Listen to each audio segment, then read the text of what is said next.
Êxodo 9. A quinta praga, a morte dos animais.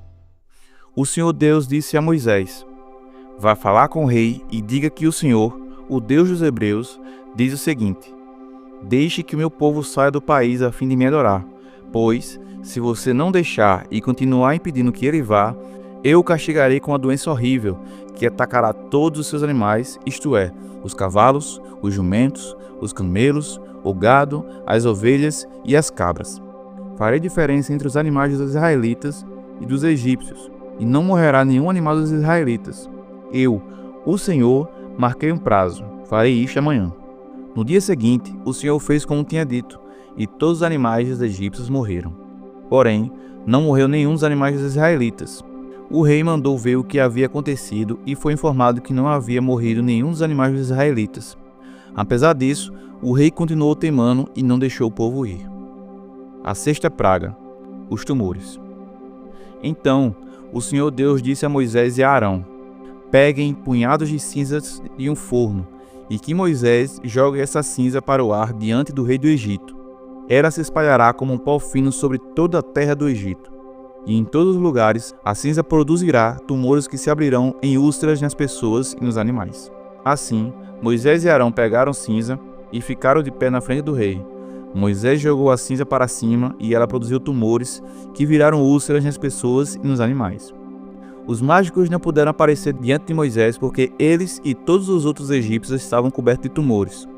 Porém, o Senhor Deus fez com que o rei continuasse teimando e, como o Senhor tinha dito a Moisés, o rei não atendeu o pedido de Moisés e Arão. A sétima praga, a chuva de pedra. O Senhor Deus disse a Moisés: amanhã cedo, vá se encontrar com o rei e diga-lhe que o Senhor, o Deus dos Hebreus, diz o seguinte: deixe que o meu povo saia do país a fim de me adorar, pois desta vez eu vou fazer todas as minhas pragas caírem sobre você, sobre os seus funcionários e sobre o seu povo, para que você fique sabendo que em todo o seu mundo não há ninguém como eu. Se eu tivesse atacado você e o seu povo com doenças, você já teria sido completamente destruído. Mas estou deixando que você viva para mostrar a você o meu poder e para fazer que o meu nome seja conhecido no mundo inteiro. Você ainda continua orgulhoso e não quer deixar meu povo ir. Porém amanhã, a esta hora, eu vou fazer cair uma chuva de pedra tão forte como nunca houve igual em toda a história do Egito. Portanto, agora mande recolher o seu gado e tudo que você tem no campo. Se as pessoas e os animais estiverem no campo, não forem para casa, quando cair a chuva de pedra, todos eles morrerão.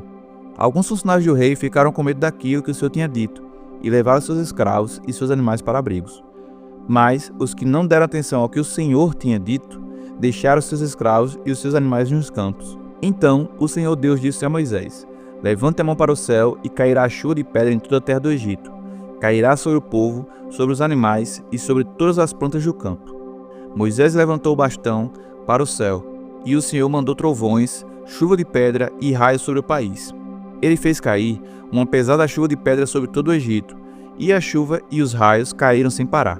Essa foi a pior tempestade que o Egito já teve em toda a sua história.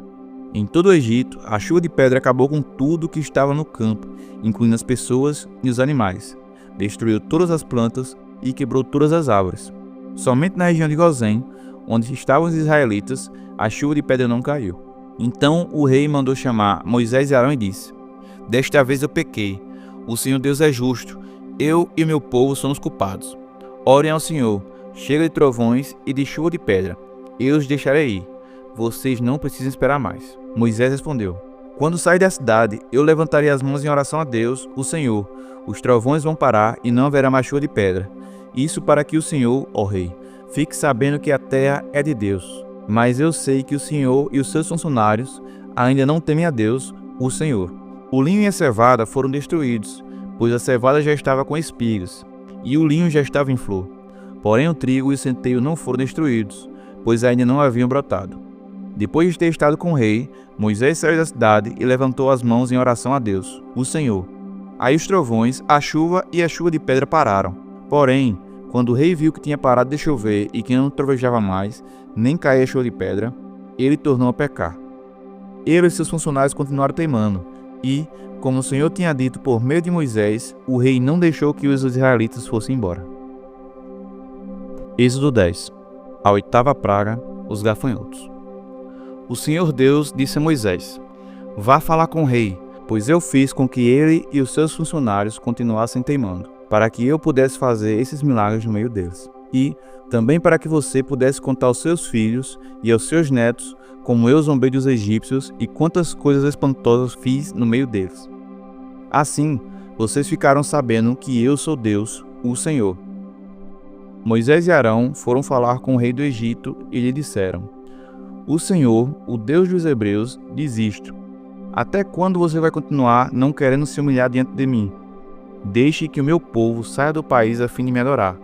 Senão, amanhã eu vou trazer gafanhotos para o seu país. O chão não poderá mais ser visto, pois eles cobrirão a terra do Egito. Eles comerão tudo o que a chuva de pedra não destruiu e até as árvores que sobraram. Eles encherão as suas casas, as casas de todos os seus funcionários e de todo o seu povo. E essa desgraça será pior do que tudo que os seus pais e os seus antepassados já viram. Moisés disse isso e saiu do palácio.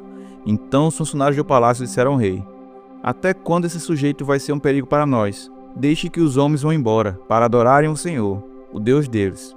Por acaso o Senhor não sabe que o Egito está arrasado? Aí Moisés e Arão foram levados de novo até a presença do rei, e este lhes disse: Vocês podem ir adorar o Senhor, seu Deus, mas eu quero saber quem é que vai.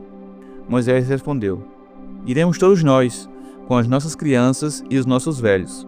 Levaremos os nossos filhos e filhas, as nossas ovelhas e cabras e o nosso gado, pois tenho de dar uma festa em honra de Deus, o Senhor. Então o rei disse: Pois que o Senhor vá com vocês, mas não vou deixar de jeito nenhum que vocês levem as suas mulheres e seus filhos.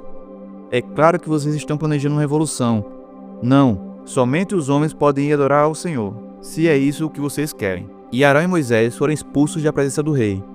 Aí o Senhor Deus disse a Moisés: Estenda a mão sobre o Egito, para que venham gafanhotos.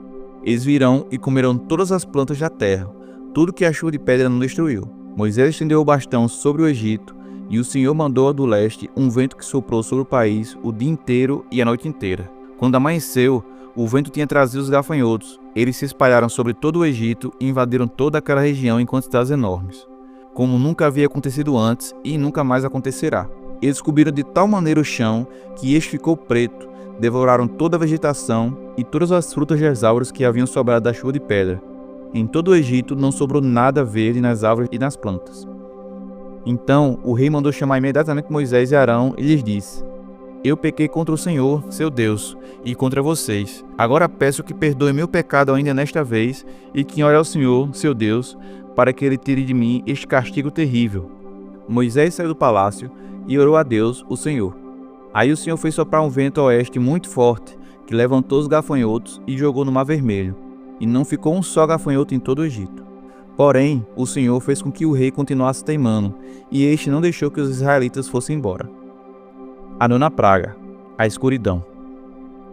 Então o Senhor Deus disse a Moisés: Levante a mão para o céu, a fim de que todo o Egito haja uma escuridão tão grossa que possa até ser tocada. Moisés levantou a mão para o céu, e durante 3 dias uma grande escuridão cobriu todo o Egito. Os egípcios não podiam ver uns aos outros, e naqueles dias ninguém saiu de casa.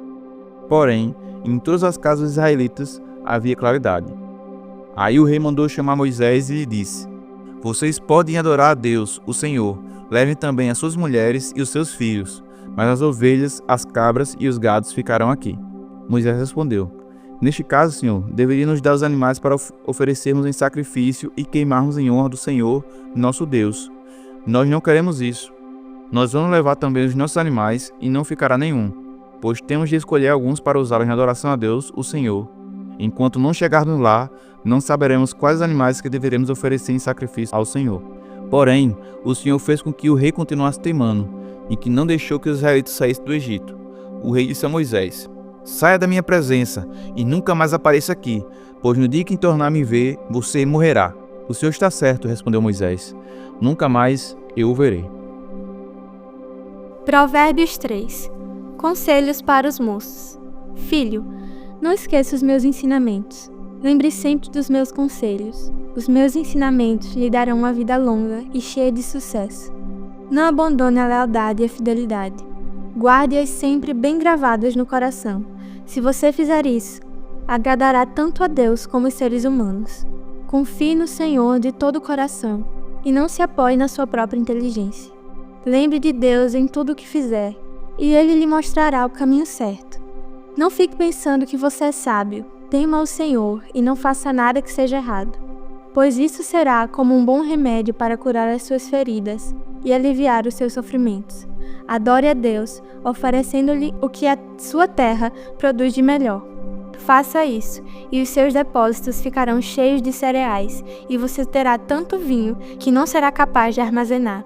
Filho, preste atenção quando o Senhor Deus o castiga, e não se desanime quando Ele o repreende, porque o Senhor corrige quem Ele ama, assim como um pai corrige o filho, a quem Ele quer bem. Feliz é a pessoa que acha sabedoria e consegue compreender as coisas, pois isso é melhor do que a prata e tem mais valor do que o ouro. A sabedoria é mais preciosa do que as joias. Tudo que a gente deseja não se pode comparar com ela. A sabedoria oferece uma vida longa e também riquezas e honras. Ela torna a vida agradável e guia a pessoa com segurança em tudo o que faz. Os que se tornam sábios são felizes e a sabedoria lhes dará vida. Com a sabedoria, o Senhor Deus criou a terra e com o seu conhecimento colocou o céu no lugar próprio. A sua sabedoria fez os rios nascerem e fez as nuvens darem chuva à terra. Filho, tenha sempre sabedoria e compreensão e nunca deixe que elas se afastem de você. Elas lhe darão vida, uma vida agradável e feliz. Você caminhará seguro e não tropeçará. Quando se deitar, não terá medo, e o seu sono será tranquilo a noite inteira. Você não ficará preocupado com os desastres que caem de repente, como uma tempestade sobre os maus, pois o Senhor Deus lhe dará segurança e nunca deixará você cair numa armadilha. Sempre que puder, ajude os necessitados. Não diga ao seu vizinho que espere até amanhã, se você pode ajudá-lo hoje. Não planeje nenhum mal contra o seu vizinho, ele mora ao seu lado e confia em você. Nunca discuta sem motivo com alguém que não lhe fez nenhum mal. Não tenha inveja dos violentos, nem faça o que eles fazem, pois o Senhor Deus detesta os que praticam o mal, mas é amigo dos que são direitos. O Senhor amaldiçoa a casa dos maus, porém abençoa o lar dos que são corretos. Ele zomba dos que zombam dele, mas ajuda os humildes. Os sábios ganharão prestígio, mas os que não têm juízo passarão cada vez mais vergonha. Hebreus 9, versículo 23. O sacrifício de Cristo tira os pecados. Essas coisas, que eram cópias das realidades celestiais, deviam ser purificadas desse modo. Mas as próprias coisas celestiais exigem sacrifícios bem melhores. Cristo não entrou num lugar santo feito por seres humanos, que é a cópia do verdadeiro lugar. Ele entrou no próprio céu, onde agora aparece na presença de Deus para pedir em nosso favor. O grande sacerdote entra todos os anos no lugar santíssimo, levando consigo o sangue de um animal. Porém, Cristo não entrou para se oferecer muitas vezes. Se fosse assim, ele teria de sofrer muitas vezes desde a criação do mundo. Pelo contrário, uma vez por todas, ele apareceu agora, quando os tempos estão chegando ao fim, para tirar os pecados por meio do sacrifício de si mesmo. Cada pessoa tem de morrer uma vez só e depois ser julgada por Deus. Assim também, Cristo foi oferecido uma só vez em sacrifício, para tirar os pecados de muitas pessoas. Depois, ele aparecerá pela segunda vez, não para tirar pecados, mas para salvar as pessoas que estão esperando por ele. Hebreus 10. A lei dada por Moisés não é um modelo completo e fiel das coisas verdadeiras. É apenas uma sombra das coisas boas que estão para vir. Os mesmos sacrifícios são oferecidos sempre, ano após ano. Portanto, como pode a lei, por meio desses sacrifícios, aperfeiçoar as pessoas que chegam perto de Deus? Se as pessoas que adoram a Deus tivessem sido purificadas dos seus pecados, não se sentiriam mais culpadas de nenhum pecado, e todos os sacrifícios terminariam. Em vez disso, esses sacrifícios, realizados ano após ano, servem para fazer com que as pessoas lembrem dos seus pecados, pois o sangue de touros e de bodes não pode, de modo nenhum, tirar os pecados de ninguém. Por isso Cristo, ao entrar no mundo, disse: Tu, ó Deus, não queres animais oferecidos em sacrifícios, nem ofertas de cereais, mas preparaste um corpo para mim. Não te agradam as ofertas de animais queimados inteiros no altar, nem os sacrifícios oferecidos para tirar pecados. Então eu disse: Estou aqui, ó Deus, venho fazer a tua vontade, assim como está escrito ao meu respeito no livro da lei. Primeiro ele disse: Tu não queres sacrifícios ou ofertas de animais, e não te agradam as ofertas dos animais queimados inteiros no altar, nem os sacrifícios oferecidos para tirar pecados. Ele disse isso, embora todos os sacrifícios sejam oferecidos de acordo com a lei. Depois ele disse: Estou aqui, ó Deus, para fazer a tua vontade. Assim, Deus acabou com todos os antigos sacrifícios e pôs no lugar deles o sacrifício de Cristo. E, porque Jesus Cristo fez o que Deus quis, nós somos purificados do pecado pela oferta que ele fez, uma vez por todas, do seu próprio corpo. Todo sacerdote judeu cumpre todos os dias os seus deveres religiosos e oferece muitas vezes os mesmos sacrifícios. Mas estes nunca poderão tirar pecados. Porém, Jesus Cristo ofereceu só um sacrifício para tirar pecados, uma oferta que vale para sempre, e depois sentou-se do lado direito de Deus. Ali Jesus está esperando até que Deus ponha os seus inimigos como estrado debaixo dos pés dele. Assim, com um sacrifício só, ele aperfeiçoou para sempre os que são purificados do pecado. E o Espírito Santo também nos dá o testemunho sobre isso. Primeiro ele diz: Quando esse tempo chegar, diz o Senhor, eu farei com o povo de Israel esta aliança. Porei as minhas leis no coração deles e na mente deles a escreverei. Depois ele diz: Não lembrarei mais dos seus pecados nem das suas maldades. Assim, quando os pecados são perdoados, já não há mais necessidade de oferta para tirá-los.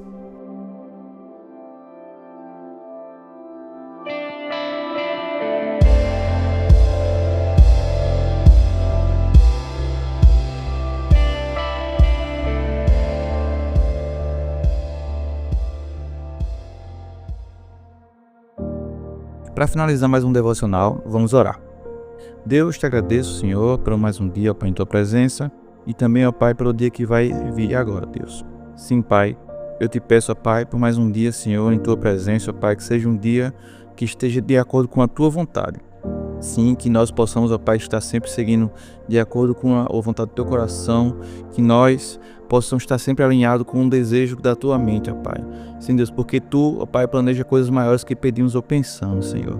Sim, Deus, eu te peço, ó Pai, que nós possamos estar com o coração entregue, ó Pai, em todos os dias, não só hoje, sim. Sim, Deus, eu te peço, ó Pai, que seja um dia maravilhoso, abençoado por Tua graça, ó Pai, que nós, ó Pai, possamos prosseguir sempre em Tua presença. É assim que te oro, eu te agradeço, em nome de Jesus. Amém.